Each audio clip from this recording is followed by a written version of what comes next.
Hey guys, here's part 3 as promised. Sorry it took me so long, but I wanted to make sure I wasn't getting hit with copyright infringements before I posted the final one. So hopefully this won't let me get hit either.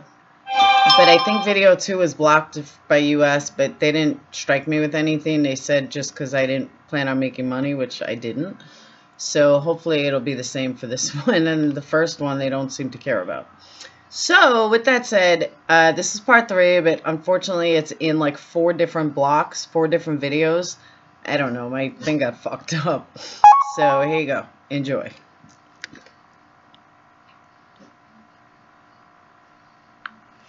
just kept telling her that she was a good little girl and that I loved her. And I kissed her on her lips, and I just wanted her so much more.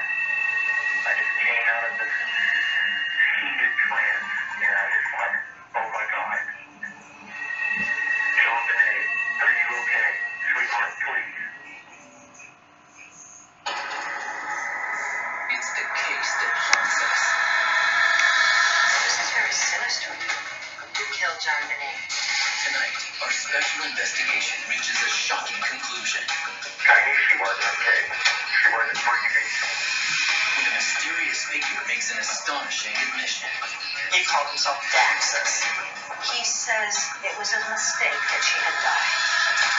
Who is this guy? Did he kill her? Do we have the biggest crime of the decade finally solved?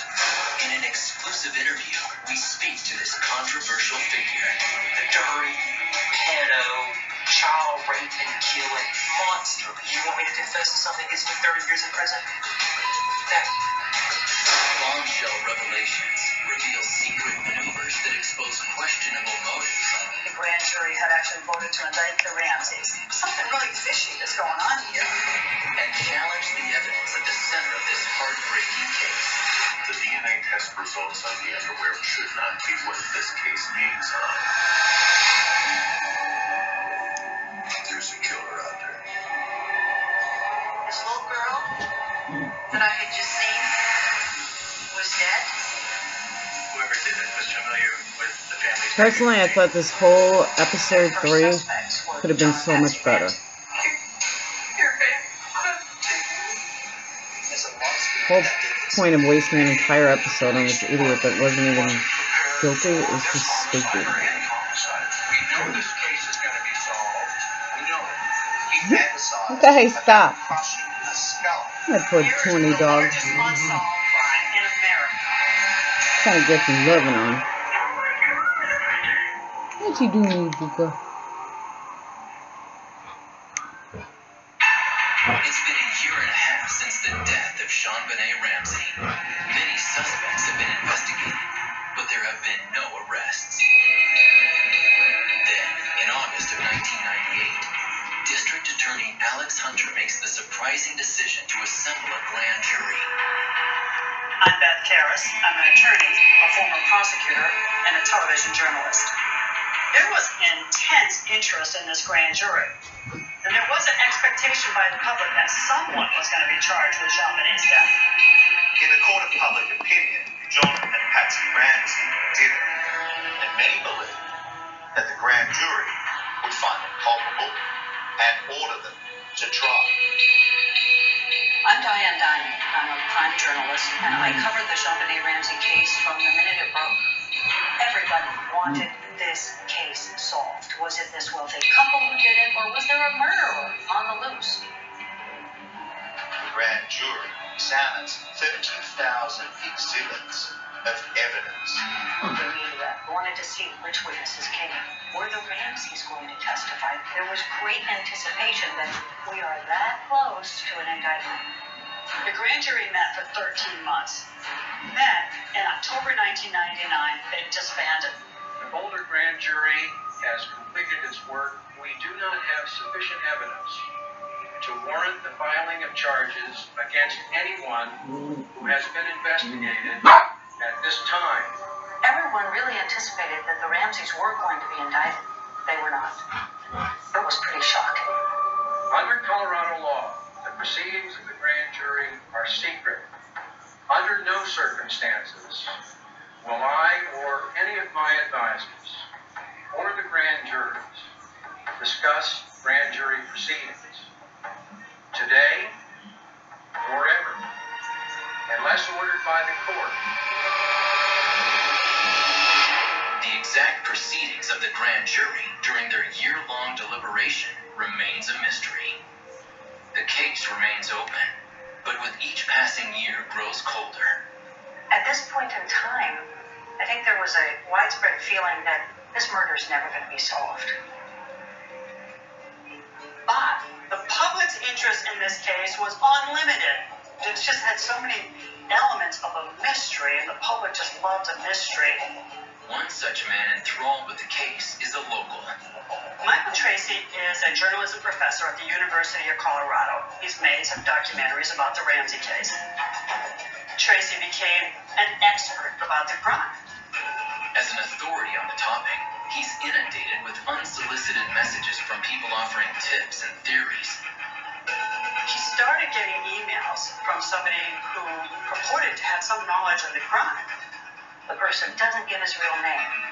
He refers to himself as Daxus. It seems that Daxus wanted to get to Patsy Ramsey, and a good way to do it was to go through Michael Tracy, who had a relationship with the Ramseys. In one email, he included a poem that says things like, JonBenet, my love, my life, I love you and shall forever love you. It goes on, certainly exhibiting an obsession. Daxus asked Michael Tracy to read it at the Ramsey house. While Tracy dismisses the strange request, his journalistic instincts are piqued.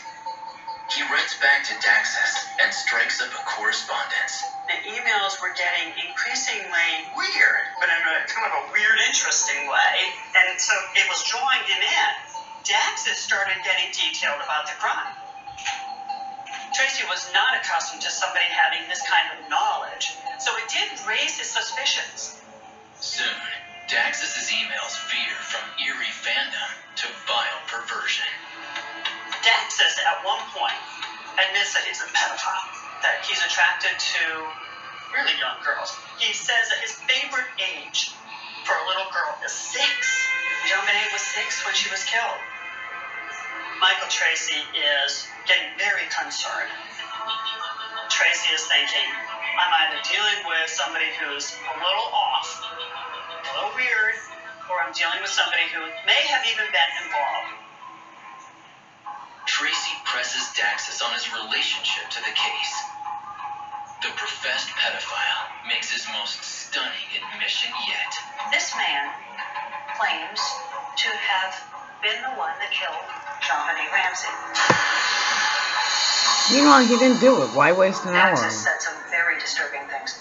He says he was having sex with this child, erotic asphyxiation, and that he hit her in the head and inadvertently killed her.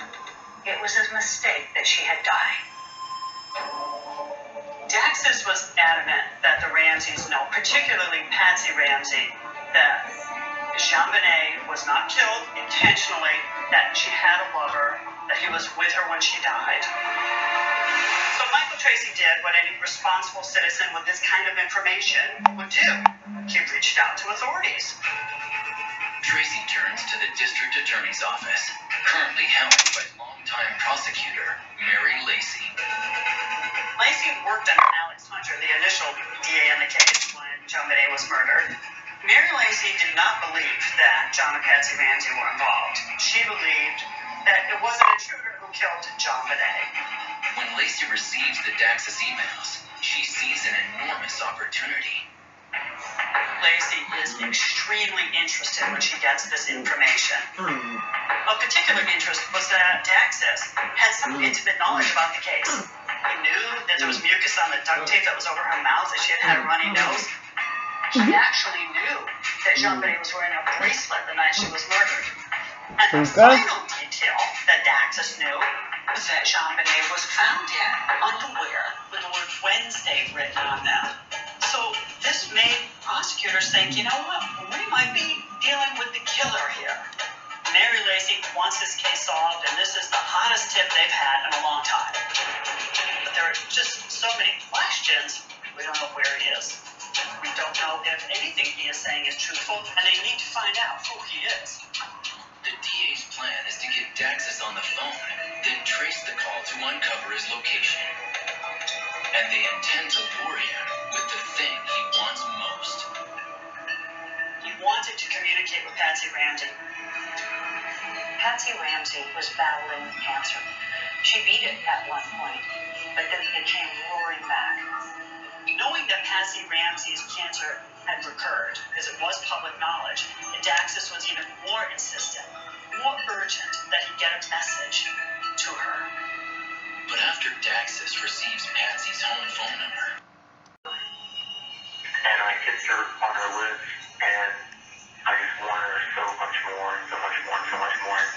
And in some of these calls, he's admitting to killing her. I just came out of this heated, passionate trance, and it was like someone just turned a light on, and I saw her in a totally different light, and I was just like, oh my God, JonBenet, are you okay? Sweetheart, please, are you okay? I knew she wasn't okay, because I knew that she wasn't breathing. Here is an admitted pedophile who has confessed to murdering JonBenet Ramsey. The authorities trace him through these calls to Bangkok, Thailand. American authorities rush to notify their counterparts in Thailand. Soon, Thai investigators identify the bizarre figure. Daxus was John Mark Carr,